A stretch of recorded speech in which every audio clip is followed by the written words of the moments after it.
delighted to be here with you, and so many. There are 30 of us online, and there are about another 80, Claire, who are interested in the webinar and getting this recording. So just a little bit about me, a little bit more, and what the Resilience Engine does. I'm an executive coach and resilience researcher. The research has been going on since 2007.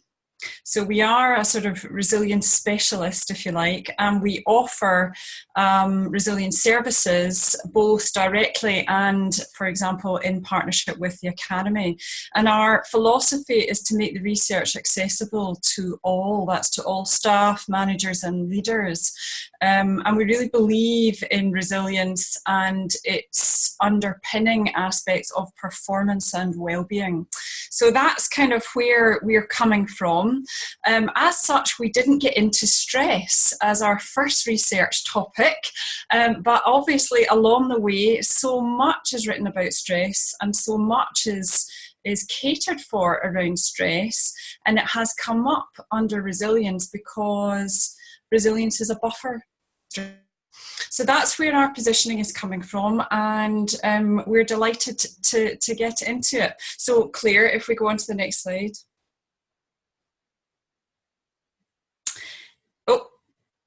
So first of all, so much is talked about stress, but I wanted just to point out one very, very basic thing.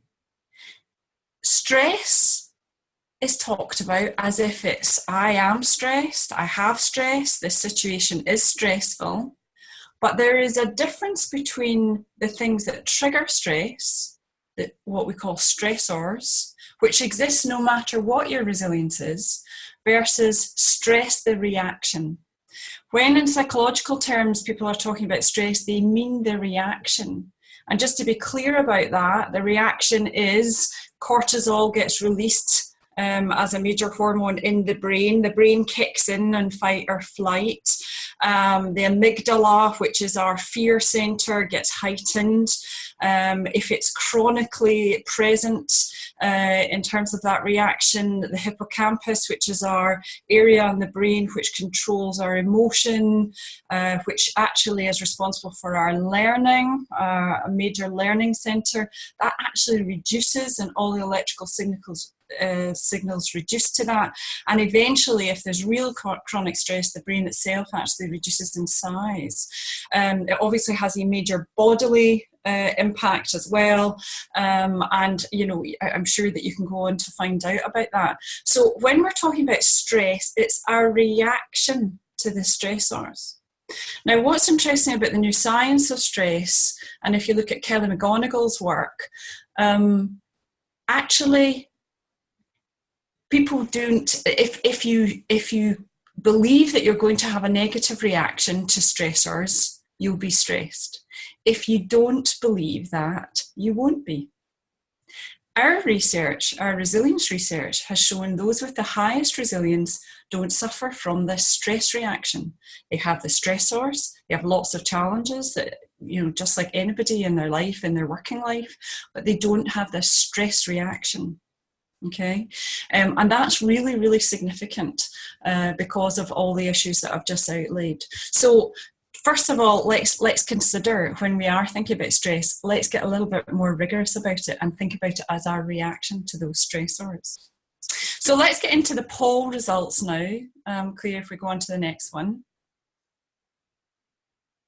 Now, our research, and we did extensive research. We've got, you know, lots and lots of references for this. If you are interested, we can put it out to you.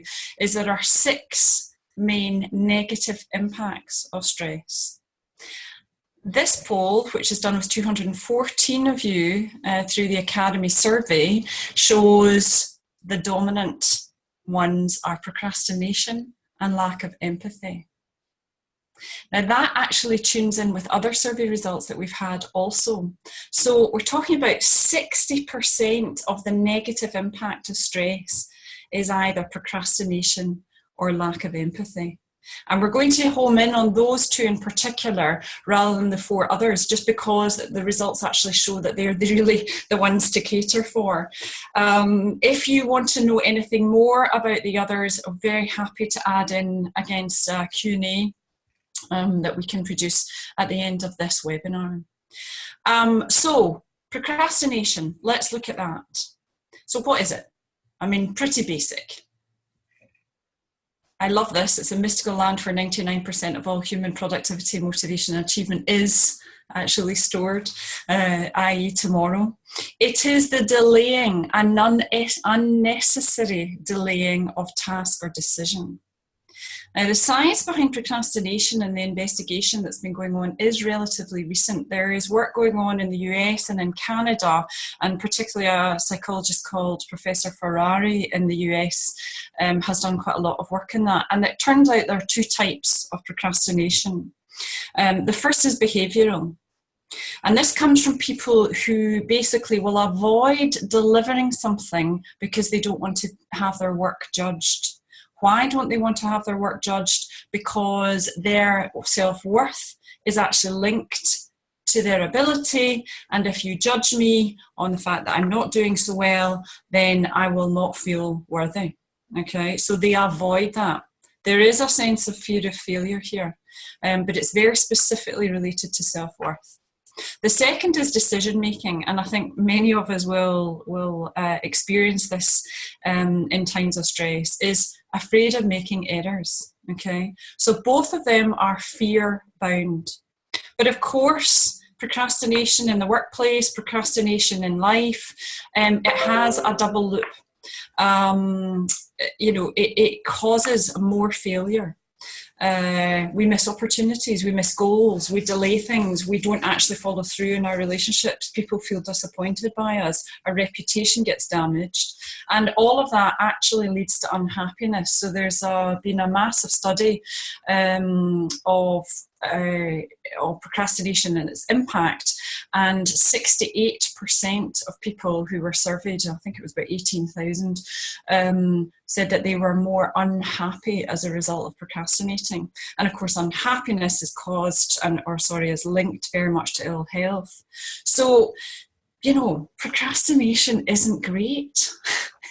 And we wondered if we could ask you as participants, and we've now got 40, is how does procrastination show up in your workplace today? Now, at the bottom of your screens, you'll see a little chat button. And if you go into there, you'll see that it's automatically defaulted that you can send a note to everybody. And let's just hear from you, or watch from you, what your views are of how procrastination shows up in your workplace today. Please go ahead. So missed deadlines and targets. Panic, lovely. Yeah. That's a really interesting one about responsibility and empowerment from Kate. Frustration. Avoiding strategy.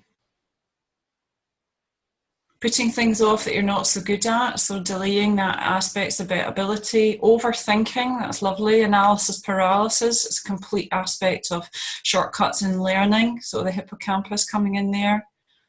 I mean, we've got loads here, haven't we? Bureaucracy comes out quite a lot. That's Kim, and I think it's maybe Orla who's coming in on that. Bureaucracy, red tapes and missed deadlines. I mean, this is really dominant, isn't it? We can really see that you understand where it is and how it shows up. Lack of purpose, very interesting. So the depth of purpose here. Things like learning, taking responsibility for self, purpose is all a key aspects of resilience. Blaming others, it's a classic under stress.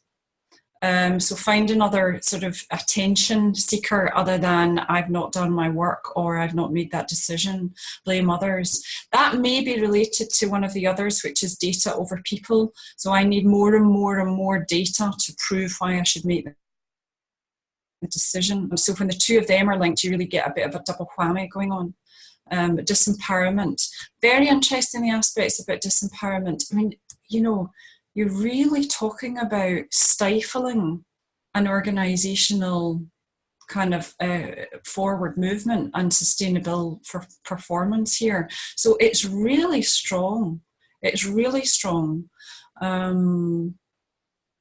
I would love to get into this more with all of you, but we don't have time. So just be aware of all those aspects of procrastination.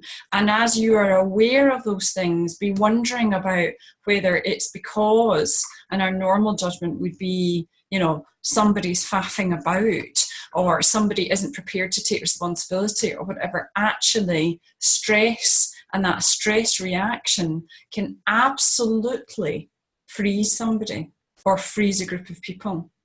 Okay, so, you know, instead of actually sort of judging, potentially what we have to do is think about how to reduce the stress.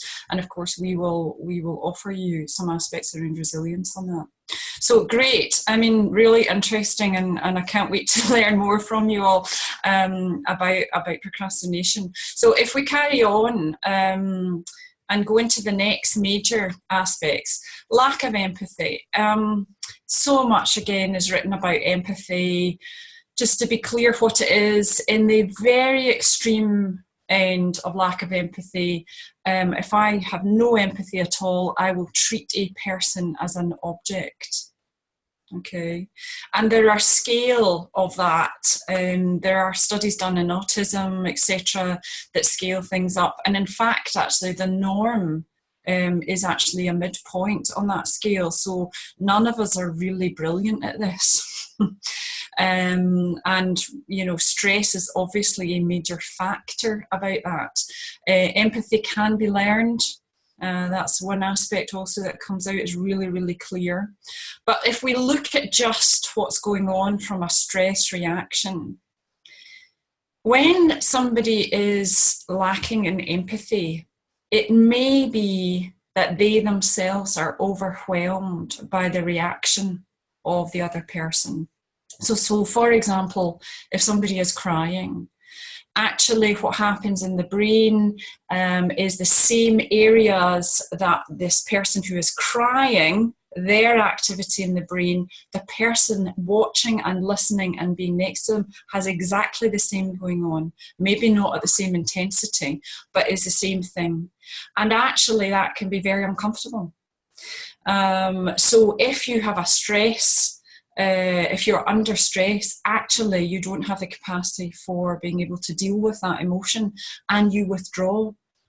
So you self-protect in that. So much of the aspects of lack of empathy are actually our overwhelmedness in the face of strong emotion. So it's a two-way process, in fact. It's very, empathy itself is very strongly linked to business results. It's very hard to sort of summarize all this in one go. Everything from Daniel Goleman's work on emotional intelligence. He is part of what's called the EI Consortium, which is a conglomerate almost of everything that is related to emotional intelligence in organizations. And it's really bottom line stuff. I mean, it's really, really clear. This example about Telefonica came out. I just happened to know it from my mobile days. So those who were trained at Telefonica Germany undertook a national program, and all staff were trained on empathy. So what you're talking about, massively listening, being in a state of really listening, that's more than half the answer to empathy. Empathy training, and it resulted in a 6% increase in customer satisfaction within 6 weeks. I mean, it's a phenomenal result. You know, it's just sort of outstanding when we all are spending millions on trying to increase and better our processes. I mean, think of this kind of thing within the NHS. Think of it in any service. Think of it in anything where you're related to customer. Actually, it's really critical for business results. And again, you know, much is said about empathy. It's a recent study by Harvard Business Review in the end of last year, massive survey globally, that they do. The 5 top critical business skills is empathy, and they say that for many reasons. Being able to understand the customer more, the diversity and globalization of business nowadays, actually being able to understand our diverse workforce and be able to listen, and very, very importantly, for innovation reasons, which relies on collaboration. So, you know, we're talking about a core business skill here, and yet stress is canning it. So if we think of, right, well, okay, that's the bad news. What can be done about it? Claire, if we go on to the next one. Well, our old-fashioned ways of doing this was to turn everything through stress management. This is a quote from Alistair Fraser, who is the Vice President of Shell Global Health in Holland. Shell were undertaking stress management across their whole global organisation for years. They have completely turned that off. And instead now they're investing in resilience because of this. So what we see is stress management actually almost inducing a stuckness in behaviour. It's very profound. And the switch to resilience, I think, we would offer as a core way of changing. So again, go on to the next slide, Claire. Our data and our research has shown that resilience is a buffer to stress. So those with the highest resilience, that's what we call breakthrough resilience, or near about there, actually don't suffer from stress. They have the stressors, but they don't suffer from stress. Those in the middle bracket, what we would see is bounce back, for example, where your energies might be going up and down, your resilience might be going up and down. You will have stress reaction, but it isn't as any way, you are not held hostage in the same way to it. But you will lose energy and you will lose resilience as a result of that, okay? So, you know, we're basically talking about if you build resilience, which is more at the source area of how to help somebody's capabilities, then actually stress takes care of itself, okay? Claire, if we go on to the next one. This slide here shows you the 2 core models of our resilience research. The first is about what resilience is. I'm not expecting you to sort of read this slide and understand it in any way, but there is a diagram of a sort of spiral here, and that's how we see resilience. It moves, it goes up and down, there are different core levels of it, there can be stucknesses along the way, and what you do at any one stage for your resilience is dependent upon where you are in that resilience dynamic. The second model is the resilience engine, which is about how to build it, and we use the concept of a resilience engine with 3 components. The 2 in the outer ring are sort of being bits, so they are core to how you are, and the middle bit is the fuel in the tank. So if we just look at those bits, the inner bits, these are these pink ones. There's an inner resources, we call it the inner power pack. It's not everything about who you are, but it's about a set of core beliefs and attitudes and self-acceptance that provide almost the potential for resilience. Go to the outer ring, it's the external goal focus. That's about making meaning day to day. And the middle bit is what we call adaptive capacity, which is fuel in the tank. The engine doesn't get switched on until you do it, and it doesn't certainly go until you've got enough fuel in the tank. And that's related to things like energy, perspective, and pacing. So having kind of explained a little bit about this model, let me step back and actually say a few things about resilience itself. Resilience is often described as in the coping or bounce back arena. I'm resilient because I'm able to cope better. Coping is a part of resilience. It can often be a stuck area of resilience. Bounce back is an area of resilience, but it's actually sitting, both of those are sitting in a kind of middle bracket. And as you see from the diagram on the left, this whoosh that we call it, and going up to breakthrough, there is another level that everybody can learn. We describe resilience as our capacity for change. It's very, very simple, but it's very deep. And for anybody who is on the webinar and watching later, who is an OD practitioner, this kind of model, if you become fluent in it and understand it, actually it will help you really decide and plan better for how to bring any change into your organisation. It's really significant. For coaches, it's also extremely rigorous. So it will absolutely extend your practice to be able to understand what's your client's capacity for change. So it may affect how you contract. It may affect how much you accept of an external commission from the boss or an HR. As an HR practitioner on the webinar, you may be considering this in terms of actually what realistically can we achieve through coaching.